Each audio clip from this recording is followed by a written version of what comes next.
किसान भाइयों नमस्कार। लहसुन की फसल यदि 35 से 55 दिन के बीच में है तो इस समय इस कॉम्बिनेशन का यदि आप स्प्रे कर देते हैं तो कंद के साइज में विकास होगा, जड़ों का अच्छा विकास होगा, फसल हरी भरी रहेगी और क्वालिटी वाली उपज निकलने वाली है। तो यदि आपकी लहसुन की फसल भी 35 दिन से लेकर के 55 दिन के बीच में है तो एक ऐसा कॉम्बिनेशन जो कि लहसुन की फसल को चार चांद लगा देगा, हरियाली में, अच्छी ग्रोथ में और बेहतरीन आपको रिजल्ट मिलने वाला है।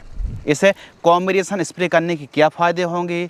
तना मोटा होने पर विशेष ध्यान यह कॉम्बिनेशन देने वाला है, जड़ों का अच्छा विकास करेगा। फॉस्फोरस की इस समय आवश्यकता पड़ती है, फॉस्फोरस पोटास की, तो इस समय यह कॉम्बिनेशन पूर्ति करने वाला, वो भी तेज़ गति से। पत्तियां गहरी हरी भरी रहेंगी और जानदार शानदार ग्रोथ देखने के लिए मिलने वाली। और जब आप इसका स्प्रे करेंगे तो 5-7 रोज़ बाद इसके रिजल्ट में काफ़ी बड़ा फ़र्क देखने के लिए मिलेगा। बढ़िया चमक और बढ़िया तना मोटा देखने के लिए मिलेगा, वो भी फसल हरी भरी। इसके अलावा थ्रिप्स पर भी काफ़ी अच्छा कंट्रोल मिलने वाला। यदि आपकी लहसुन की फसल 35 से 55 दिन के आसपास की है तो इस समय कौन कौन सी दवाई या फिर कौन कौन से प्रोडक्ट स्प्रे करना चाहिए, आइए बात करते हैं। इस समय एक स्प्रे आप NPK 05234 का लीजिए।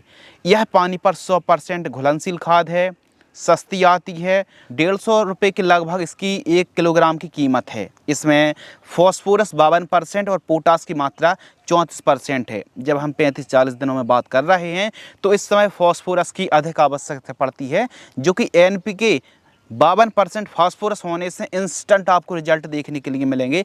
जड़ों का अच्छा विकास, तना मोटा होगा, रूट प्लस शूट पर अच्छा वर्क करने वाला है। तना और जड़ दोनों का विकास होगा, वो भी तेज़ी से। यह घुलनशील खाद होने से तुरंत रिजल्ट दिखाती है और फसल को भी मतलब मजबूती देती है। इसका डोज आपको रखना है 1 किलोग्राम के आसपास। इसके साथ बोरॉन आपको लेना है। बोरॉन लहसुन की फसल पर NPK 05234 के साथ आप मिक्स करके स्प्रे करते हैं तो बेहतरीन रिजल्ट देखने के लिए मिलेंगे। बोरॉन 20% वाली, जो 20% वाली आती है, 20% वाली 150 ग्राम से लेकर के अधिकतम आप स्प्रे कर रहे हैं तो 180 ग्राम तक ले जा सकते हैं डोज। यह बोरॉन जो है हमारी फसल में तने की चमक बढ़ाती है, पोषक तत्वों की जो उठाने की जो क्षमता होती है ना, यह जो बोरॉन है यह पौधे को मोटा करने में जो हार्मोनल एक्टिविटी है ना, उसको भी तेज करती। एंजाइम सेल डिवीज़न को बढ़ाने में भी यह बढ़िया वर्क करती है। तो चमक बोरॉन बढ़ाती है, फसल की सेहत का भी काफ़ी ध्यान रखती है। तो जो एंजाइम्स एक्टिविटी होती है उसकी गति में भी यह बूस्टिंग देती है। तो बोरॉन स्प्रे करने से रिजल्ट बहुत अच्छे देखने के लिए मिलते हैं। इसके साथ चेलेटेड माइक्रो न्यूट्रिएंट लेना है 200 से 250 ग्राम। यह प्रोडक्ट आप देख रहे हैं BASF कंपनी का, ये भी बढ़िया रिजल्ट देता है। इस प्रोडक्ट में आपको zinc, boron, iron, copper, manganese पोषक तत्व मिल जाते हैं। यह छोटे मोटे जो पोषक तत्व हैं यह पौधे की छोटी छोटी गतिविधि को बूस्टिंग देती है, जिसे हर किसान नज़रअंदाज करता है। जबकि माइक्रो न्यूट्रिएंट के बिना एक उच्चतम पैदावार नहीं ली जा सकती। तो चिलेटेड माइक्रो न्यूट्रिएंट बहुत अच्छा काम करता है, स्प्रे में आप ले सकते हैं। और इसके साथ एक कीटनाशक भी आप ले लीजिए, जैसे थ्रिप्स है, सफ़ेद मच्छर है, उस पर अच्छा काम करेगी। जैसे जंप आती है, 30 ग्राम इसका डोज है। इन सभी को मिक्स करके 150 लीटर पानी में घोल करके 1 एकड़ में स्प्रे कर दीजिए। इस कॉम्बिनेशन के साथ महंगी कीटनाशक यानी अच्छी वाली कीटनाशक फंगिसाइड मिलाकर स्प्रे ना करें, वरना हो सकता है फंगिसाइड या फिर कीटनाशक के रिजल्ट कम आए। इसीलिए सेकेंड स्प्रे पर या फिर फर्स्ट स्प्रे पर हमने जो कीटनाशक बताई, जो फंगिसाइड बताई, उसके साथ कोई भी NPK खादें स्प्रे करने को रिकमेंडेड नहीं किया है।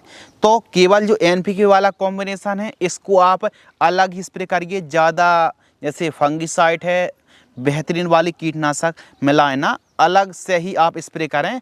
और आप NPK, क्योंकि यह NPK वाला कॉम्बिनेशन है, इसमें पोषक तत्व हम स्प्रे कर रहे हैं, तो आप boron, NPK 05234 chelated micro nutrient के साथ आप एक कीटनाशक ले सकते हैं। इसके साथ फंगिसाइड ना मिलाएं, फंगिसाइड के रिजल्ट में फ़र्क आ सकता है।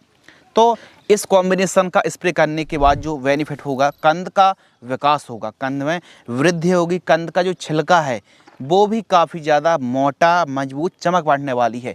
जड़ों का अच्छा विकास होगा, फसल हरी भरी रहेगी, थ्रिप्स भी कंट्रोल होगी, प्लस ग्रोथ में काफ़ी ज़्यादा सहायक होने वाला है। तो कुल मिलाकर के पत्तियों को खूब गहरा हरी भरी बनाने के लिए और अच्छी ग्रोथ विकास के लिए यह कॉम्बिनेशन जड़ विकास में भी अच्छा काम करेगी, फसल की ग्रोथ और जो एंजाइम्स की एक्टिविटी उसको भी तेज करने में, पैदावार को बढ़ाने में बेहतरीन काम करने वाली है। बाकी आपने लहसुन में दूसरी खाद वाली वीडियो, लहसुन में पहली खाद वाली वीडियो को आई होप कि वॉच कर लिया होगा। लहसुन की फसल पर जो दूसरी खाद है उसमें हमने mycorrhiza, urea, zinc sulphate, magnesium sulphate इस्तेमाल किया था।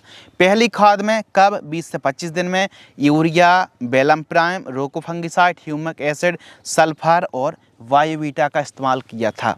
अब लहसुन की फसल पर स्प्रे पर 35 से 55 दिन के बीच में इस कॉम्बिनेशन का स्प्रे कर दीजिए। बाकी लहसुन की फसल पर पहले स्प्रे की जानकारी और दूसरा स्प्रे में कौन कौन सी दवाई, कौन सी फंगीसाइड लेना है, क्यों लेना, कितनी मात्रा पर लेना, क्या फ़ायदे हैं, कौन से फंगस आते हैं, इसकी जानकारी, पहला और दूसरा जो स्प्रे है इसकी जानकारी चैनल पर वीडियो अपलोडेड हो चुकी हैं, वीडियो को ज़रूर वॉच कर लेना। इसी प्रकार की नॉलेज के लिए, इसी प्रकार इन्फॉर्मेशन देखने के लिए इस चैनल को सब्सक्राइब करें और इस वीडियो को, इस जानकारी को अपने तक सीमित ना रख के वीडियो को अन्य किसानों तक साझा जरूर करें। धन्यवाद।